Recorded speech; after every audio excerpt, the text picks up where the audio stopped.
E aí galera, beleza? Estamos aqui de novo, estou aqui com a Maria Tereza, nessa série de vídeos que a gente está fazendo sobre os capítulos do livro Art Heavy Metal, o livro que eu lancei aí. Esse capítulo vamos falar sobre o Triângulo Satânico Mineiro, né Maria Tereza?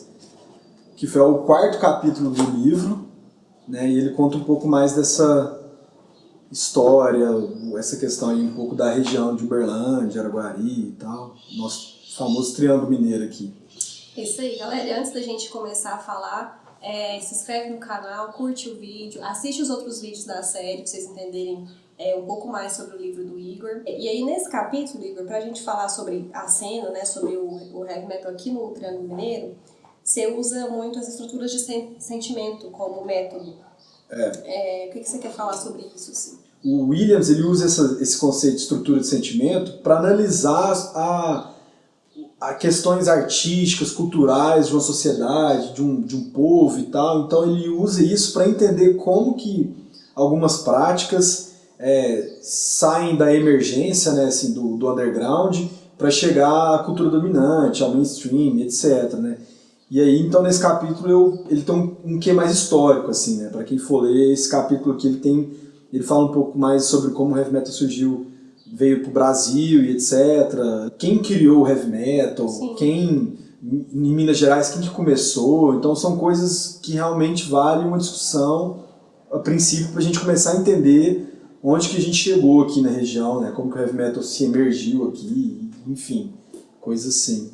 E você traz muito os diferentes pontos de vista sobre a origem do heavy metal, né? Tem gente que acredita que foi uma banda que trouxe, né?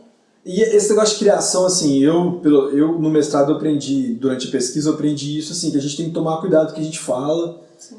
E vez ou outra ainda a gente pratica isso, assim, porque como que você vai afirmar que alguém criou o heavy metal, assim? Como que você vai afirmar que quem trouxe o heavy metal pra cá foi tal pessoa? Quem que criou, velho? Não, eu pelo menos penso, acho que não teve uma pessoa ou uma banda, e sim aconteceu, né? Então, assim, tem gente até no Brasil também que discute, o Black Sabbath com Deep Purple, o Led Zeppelin, não, é só o Black Sabbath, não sei o que. Então, assim, eu acho que todas elas, de alguma forma, contribuíram em suas maneiras, e bandas anteriores a elas também, né? Vai falar que todo mundo sabe, por exemplo, que o blues influenciou o heavy metal, mas onde que está o começo de cada coisa é muito difícil da gente falar. Quem discordar, comente aí, põe a sua teoria de criação do heavy metal, que é muito legal essa discussão. E aí você fala que nos anos 80 que a gente vê esse movimento começar aqui no Brasil, principalmente com o Rock in Rio, né? E aqui em Minas, né, no Brasil como um todo. E aí aqui em Minas você fala sobre os fanzines, né, a Cogumelo Records, que surgiu e tal, as lojas especializadas. De novo, o underground fazendo as coisas acontecer. Não que antes do Rock in Rio não tinha coisas acontecendo, lógico que tinha, fanzines, lojas especializadas, uma galera que já curtia as coisas e fazia acontecer, mas assim, não tem como negar que festivais mainstream, como o Rock in Rio, como outros shows até anteriores ao Rock in Rio, aqui no Brasil, influenciou de alguma forma vários metaleiros e headbangers aí a comprar uma camisa, a fazer bandas. Então, a partir dos anos 80, que a gente começa a perceber esse movimento muito mais forte, assim, de interesse e de fãs e etc, e de criações de bandas.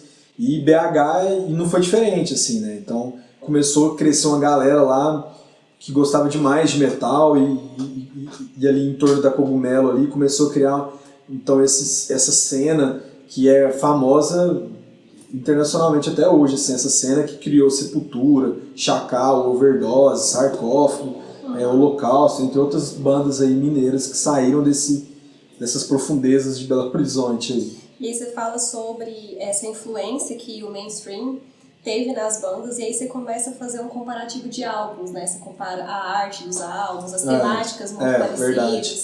Assim, de novo, é um livro sobre arte, então eu tento puxar um pouco também a construção visual, não só pela música ou pela história. Que é bem interessante que eu comecei a perceber que, por exemplo, a primeira capa do álbum do Overdose lá do Split, o século XX lá com o Sepultura, que ela parece demais com o single The Trooper do Iron Maiden, né? A questão da logo, a temática de guerra, que por sinal é uma temática muito recorrente aí no cenário de Minas.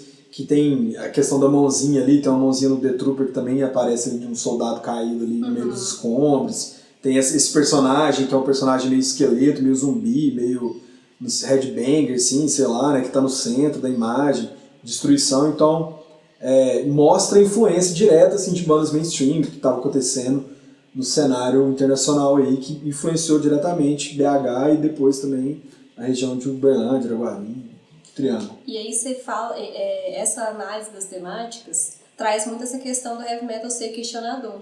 E essa arte, né, a estética, expressa muito isso. E aí você começa a falar um pouco sobre censura, que as bandas começam a sofrer, e como que isso se dá, assim, também aqui na região, como você vê isso? Igual a gente conversou no vídeo passado, a gente falou sobre essa questão do heavy metal ser uma coisa muito questionadora, sim, de pegar coisas que realmente pega na ferida ali, que é trem ali de mostrar, de escancarar, de ser questionador.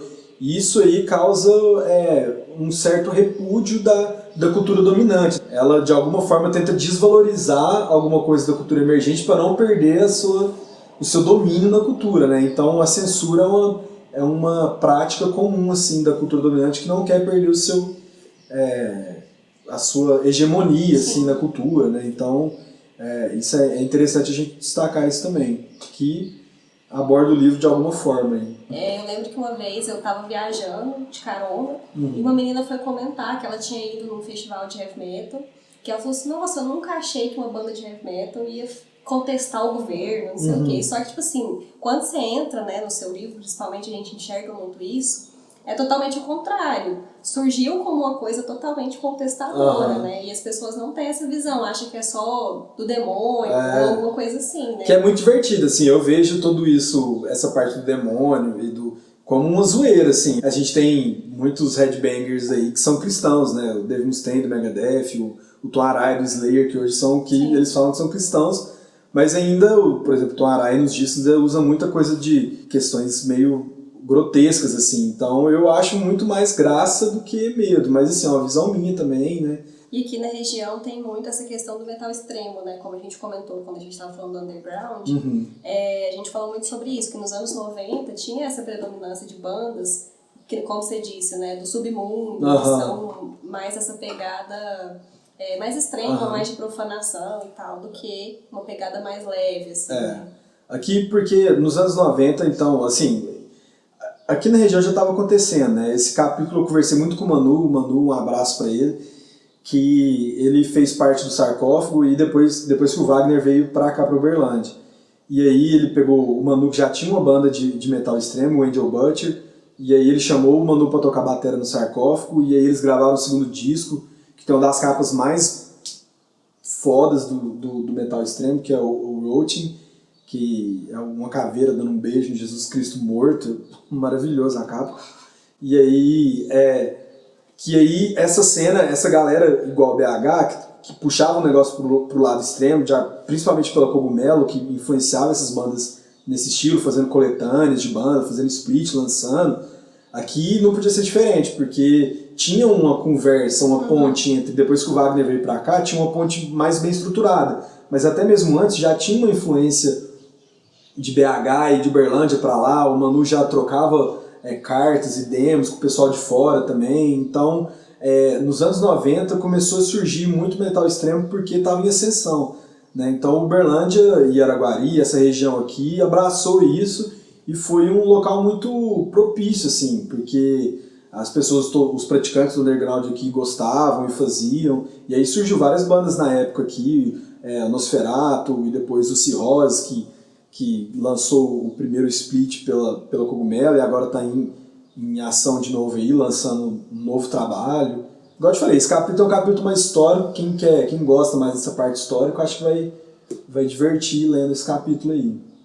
E aí nos anos 2000 a gente viu um movimento totalmente, né, um pouco diferente, que se chama de invasão glam, que é o assunto do próximo vídeo, que aí é uma mudança um pouco nas bandas de heavy metal locais. Mas assim, para você saber um pouco mais sobre isso, você assiste o próximo vídeo, que a gente vai falar do último ensaio do livro, que é sobre glam metal, né? Então, galera, só para encerrar então, esse capítulo é um capítulo um pouco maior do que os outros. A gente falou muito pouco aqui, tem muita coisa interessante lá. para vocês saberem mais, leiam o livro, leiam esse capítulo e deixem aqui nos comentários, entre em contato comigo, vamos conversar sobre, eu gosto demais de conversar sobre isso, né? Então, no próximo vídeo, igual a Maria Teresa falou, a gente vai falar um pouco mais sobre essa invasão Glam aí, o que foi isso, o que aconteceu aqui na região, beleza? De novo, se inscreve, segue, é nóis. Valeu demais. O áudio foi lá, Vamos. partiu, vai. E assim, assistem não. Leia, Não, vai tudo de novo.